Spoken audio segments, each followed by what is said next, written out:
What if taking full responsibility for everything in your life and work was the secret to true leadership and success? Welcome to Detailed Book Summaries, where we break down the most powerful books that help you grow smarter, stronger, and more disciplined. Today, we're diving into Extreme Ownership, How U.S. Navy SEALs Lead and Win by Jocko, Willink, and Leif Babin. This book reveals combat-tested leadership principles that can help you stop making excuses, own your outcomes, and lead with confidence, whether on the battlefield or in the boardroom. Before we dive in, make sure to subscribe to Detailed Book Summaries and hit the notification bell so you never miss a breakthrough that could change your life. Now, let's unlock the leadership secrets of Navy SEALs. Chapter 1: Extreme Ownership. Everything rises and falls on leadership. That's the brutal, unfiltered truth Jocko, Willink, and Leif Babin deliver in Chapter 1 of Extreme Ownership. There's no one else to blame. No hiding behind excuses. No pointing fingers at the team. As Navy SEALs who led some of the most dangerous missions during the Iraq War, they didn't have the luxury of passing the buck. When lives were on the line, accountability wasn't optional. It was survival. This chapter opens with a gut-wrenching real-life scenario. A mission gone sideways in the worst way. Friendly fire. Chaos. Confusion. One of their own was down. And when the dust settled and everyone wanted answers, the top brass came to Jocko and asked, "What happened?" His response? "It was my fault."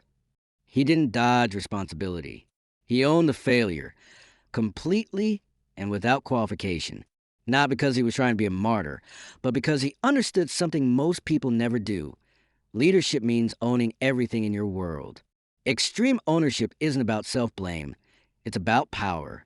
When you take full responsibility for everything, your team's performance, your company's direction, your family's dynamic, you position yourself to actually fix things. You stop waiting for someone else to change. You stop blaming circumstances. You become the solution. That's what separates real leaders from the rest. They don't waste energy on blame. They ask, what can I do better? How do I improve this outcome next time? Willink and Babin argue that this mindset is the foundation of all effective leadership. If something isn't working, it's your job to fix it. If your team doesn't understand the mission, it's your failure to communicate. If someone underperforms, it's because you didn't train or lead them well enough. The moment you start making excuses, even just one, you start sliding down a slippery slope. And that slope leads to chaos, missed goals, and broken trust. This chapter isn't just a war story. It's a wake-up call for anyone who wants to lead, whether in a boardroom on a battlefield or inside a family. It demands that you kill your ego and embrace full accountability. You don't get to say, "That's not my problem," because if you're in charge, or even if you're just a piece of the puzzle, it is your problem. The best leaders don't avoid responsibility. They run straight toward it. And that's what extreme ownership is all about. Chapter 2: No bad teams, only bad leaders. Leadership isn't just about barking orders. It's about setting the tone, creating the culture, and taking responsibility for results. Chapter 2 hits you like a punch to the gut with powerful truth. There are no bad teams, only bad leaders. And the authors prove this by dropping you right into Hell Week, the brutal Navy SEAL training grind that pushes men to their absolute limits. In this chapter, Willink and Babin share a story about two boat crews. One is winning race after race. The other, dead last every time. So the instructors make a bold move. They swap the leaders. And what happens? Everything changes. The team that was losing suddenly starts crushing it, and the team that was winning still holds strong. The only variable that changed was the leader. Not the weather, not the boats, not the men, just the leadership. That's a lesson. When a team fails consistently, it's not because the team is doomed. It's because leadership failed to instill discipline, clarity, and belief. Strong leaders raise the bar and refuse to let excuses take root. They build trust and demand excellence. They inspire belief that the mission is possible, even when everything sucks. That belief, it's contagious. When leaders take ownership of their team performance, good or bad, they unlock the power to transform people. It's not about finding better people. It's about making the people you have better. That's what the best leaders do. They shape the culture, demand high standards, and never accept mediocrity. This principle doesn't just apply to SEAL teams, it's universal. In business, in sports, in families. You've seen it yourself. A new manager takes over a floundering team, and suddenly everything clicks. That's not magic, it's leadership. The reverse is also true. A weak leader can take a high-performing group and run it straight into the ground. So if your team isn't performing, stop looking outward. Look inward. Ask yourself, what am I tolerating? Where am I not communicating clearly enough? Where am I failing to lead? Because the uncomfortable truth is that leadership isn't about pointing fingers. It's about pointing thumbs. And when you stop blaming the team and start leading them, everything changes. There are no bad teams, just leaders who haven't stepped up yet. Chapter 3, Believe. If you don't believe in the mission, your team won't either. That's the heartbeat of Chapter 3. Believe isn't just a feel-good slogan. It's a principle that makes or breaks leadership. Jocko and Leif don't sugarcoat it.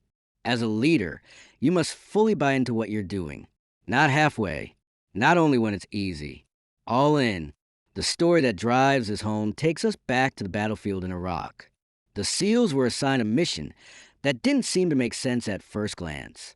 It was dangerous, risky, and the guys had doubts. But instead of blindly passing orders down the chain of command, Jocko took time to break it all down. He asked the right questions, understood the mission's bigger picture, and then conveyed it with clarity and confidence to his team. That's what leadership looks like. Leaders don't get the luxury of passing the buck. If something seems flawed or unclear, it's your responsibility to get clarity, to dig until you understand it. And once you do, you own it, because your belief is what fuels your team. If you show hesitation, if you communicate confusion or doubt, it spreads like wildfire. People can smell insincerity. If you're not bought in, they won't be either. But when your belief is unshakable, when you speak with conviction, you transfer confidence. That's what gets people to follow you into the storm. This applies to everything, from leading troops into battle to running a business or raising a family. You must understand a mission, believe in the mission, and communicate it in a way that inspires. And if you don't believe, dig deeper. Ask more questions. Find that anchor point. Because you can't fake belief, and your team's success depends on it. Belief isn't just about being motivated. It's about clarity. It's about owning your role as a leader and ensuring that everyone under your charge sees the same purpose you do. Without that belief, you're just a manager. With it, you're a force. Chapter 4, check the ego. Ego is not your amigo, especially in leadership. In Chapter 4 of Extreme Ownership, Jocko and Leif drive this point home. Ego is one of the biggest threats to effective leadership, and if left unchecked, it can derail even the most talented team. The battlefield doesn't care about your pride. Neither does the boardroom. Ego clouds judgment, fuels conflict, and prevents learning. The moment you start thinking you've got it all figured out is the moment you stop growing. Leaders must stay humble. That's not weakness, it's strength. It means being open to feedback, ready to admit when you're wrong, and focus more on the mission than on looking good. Jocko shares a powerful combat story from Ramadi.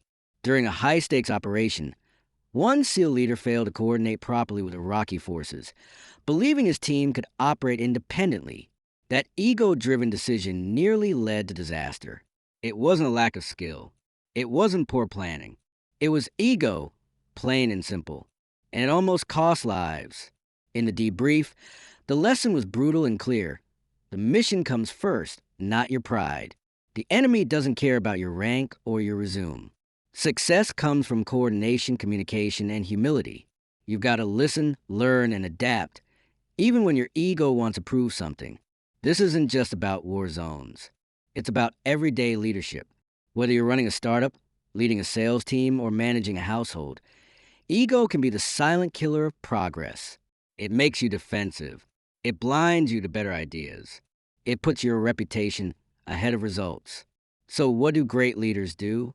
They check their ego at the door. They focus on winning, not on being right. They accept criticism, seek mentorship, and surround themselves with people who challenge them. That's how you build trust, improve performance, and lead with real strength. Ego will always be there. It's human, but if you want to lead and win, you have to keep it in check every single day. Chapter 4. Check the ego. Ego is not your amigo, especially in leadership. In Chapter 4 of Extreme Ownership, Jocko and Leif drive this point home. Ego is one of the biggest threats to effective leadership, and if left unchecked, it can derail even the most talented team. The battlefield doesn't care about your pride. Neither does the boardroom. Ego clouds judgment, fuels conflict, and prevents learning. The moment you start thinking you've got it all figured out is the moment you stop growing. Leaders must stay humble. That's not weakness, it's strength. It means being open to feedback, ready to admit when you're wrong, and focus more on the mission than on looking good. Jocko shares a powerful combat story from Ramadi. During a high-stakes operation, one SEAL leader failed to coordinate properly with Iraqi forces, believing his team could operate independently. That ego-driven decision nearly led to disaster. It wasn't a lack of skill.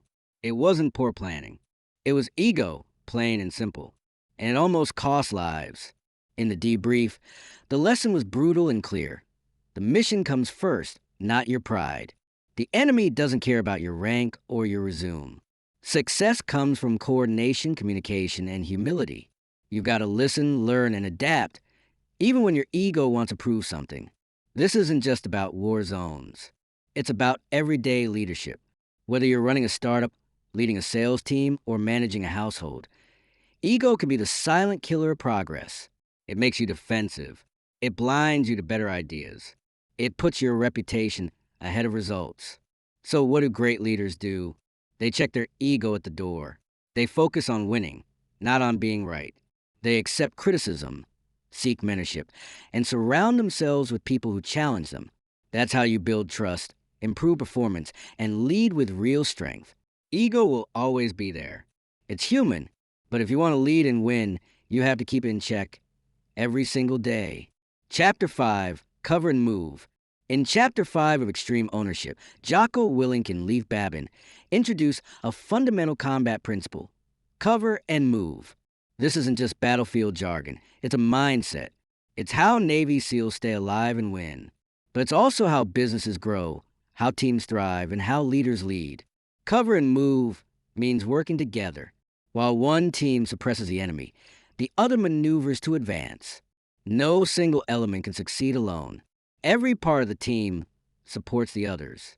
It's interdependence, not independence.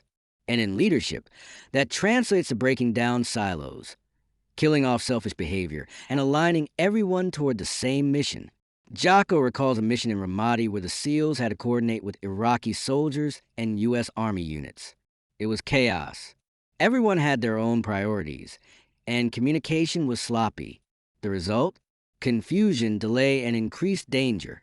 When they regrouped, they realized something crucial. They weren't functioning as a unified force. Each team was focused only on its own task. They weren't covering and moving for each other. Once they got everyone on the same page, the difference was night and day. Coordination improved. Risk dropped. Objectives were met. And that's a lesson. Success in any mission, combat or corporate, depends on collaboration. No one wins alone. In business, cover and move means departments supporting each other, sales helping marketing, marketing backing operations, leaders stepping in where needed, even outside their job description. The goal isn't to shine individually. The goal is to win as a unit. And if someone on the team drops the ball, you don't blame them. You help them. You pick up the slack. You cover and move. The biggest takeaway here? If your team is failing, it's your problem. Even if the failure isn't in your lane. Silos kill companies. Egos kill teams. And thinking, that's not my job, kills momentum. So if you want to lead and win, adopt the cover and move mentality. Communicate constantly. Support relentlessly. And remember, it's not about you. It's about the team and the mission. Always. Chapter 6, simple. Complexity kills. That's the brutal truth Jocko Willink and Leif Babin drill into our minds in Chapter 6 of Extreme Ownership. Whether you're leading a Navy SEAL unit through the alleys of Ramadi or guiding a business through turbulent market shifts, the rule remains the same. Keep it simple. In combat, Things move fast. There's confusion, fear, and noise. If your plan is too complicated, people hesitate. They get overwhelmed. They make mistakes. And those mistakes can cost lives. Jocko shares a story where a SEAL unit had a detailed plan that looked perfect on paper. But once chaos kicked in, the complexity turned into a liability. Too many moving parts. Too many assumptions. Communication broke down. Execution failed. They learned the hard way. Simplicity wins. You strip things down to the essentials. You make sure everyone, from the most seasoned operator to the newest team member, understands the mission, the goal, and their specific role. And if they don't, that's not their fault. It's the leader's failure to communicate clearly. Translate this into business, and it's just as deadly. Overcomplicated strategies confuse employees. Buzzword-packed meetings blur focus. Micromanaging clogs decision-making. When people don't understand what they're supposed to do or why they're doing it, they stall. Morale drops. Progress fades. And you lose momentum. Leaders must communicate in a way that's brutally clear. No jargon. No assumptions. You break it down until the message can't be misunderstood. If a frontline employee can't repeat the mission back in simple terms, you haven't done your job. Here's the brutal beauty of simplicity. When everyone understands the mission, they can execute with confidence. When plans are easy to follow, they're easier to adapt. And when things go sideways, as they always do, simplicity gives you room to maneuver. So the next time you're building a plan or giving orders, ask yourself, is this simple enough to work under pressure? If not, strip it down. Clarity isn't optional. It's your edge. Keep it simple. Win. Chapter 7. Prioritize and execute. In the chaos of any high-stakes situation, the natural human response is often panic, overwhelm, and paralysis. Chapter 7 of Extreme Ownership dives deep into how effective leaders navigate the storm with razor-sharp focus by mastering the principle of prioritize and execute. Jocko, Willink, and Leif Babin lay out a method that transforms overwhelming challenges into manageable tasks, ensuring steady progress no matter how dire the circumstances. When you're facing multiple problems all at once, whether it's a firefight in Ramadi or a sudden crisis in your company, your brain wants to fix everything simultaneously. That's a recipe for disaster. Trying to juggle too many priorities only leads to mistakes and missed opportunities. Leaders who succeed know how to zoom out, identify the most critical task, and lock in on that one objective before moving on to the next. The key is calmness. Panic clouds judgment. Calm clarity reveals the path forward. The SEAL teams rely on this when bullets are flying and seconds count. They gather, assess the situation, and decide what problem must be solved first to save the mission. Then, they execute with full focus and commitment, pushing other issues to the side until the immediate danger is handled. This approach demands discipline and trust. Leaders must trust their team to execute priorities while maintaining communication. Team members must trust leaders to set clear, actionable goals without confusing them with too many simultaneous orders.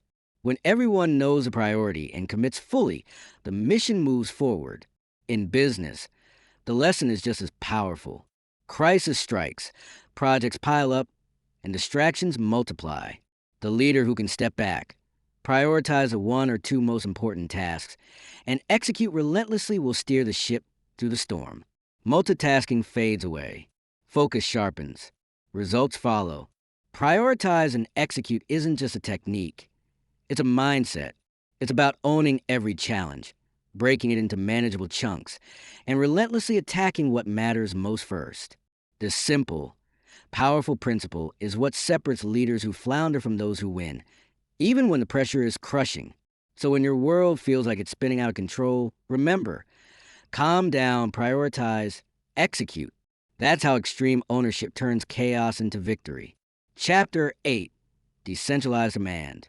In Chapter 8 of Extreme Ownership, Jocko, Willink, and Leif Babin unpack the vital leadership principle of decentralized demand, a concept that's fundamental for any team to operate effectively, especially under pressure.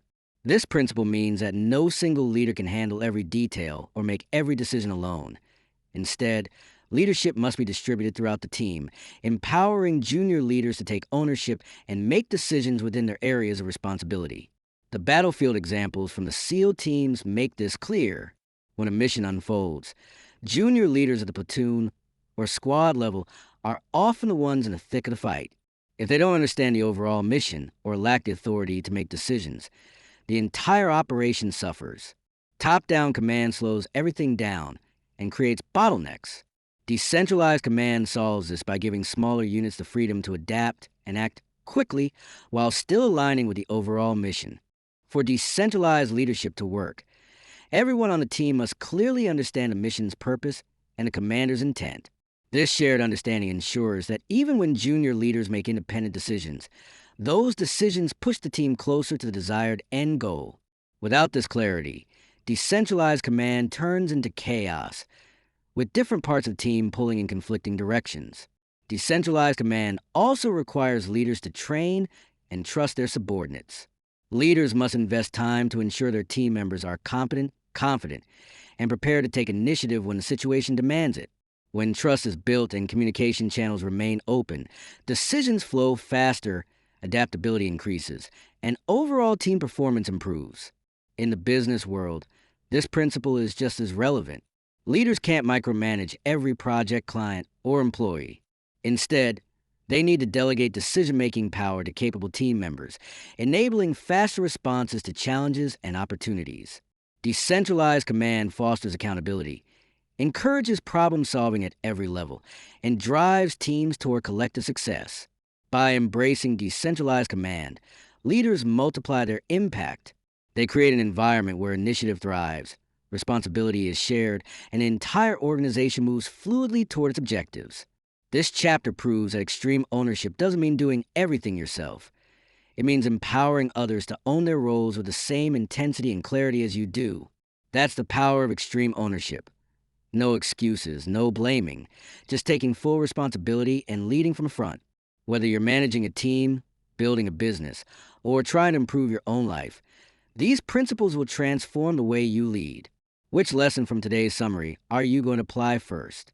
Drop it in the comments. I'd love to hear how this book is impacting you. If you found value in this video, do me a favor. Hit that like button, subscribe to Detailed Book Summaries, and turn on the notification bell so you never miss a life-changing book breakdown. And if you know someone who wants to become a better leader, share this video with them. Thanks for watching, and remember, discipline equals freedom and ownership equals power.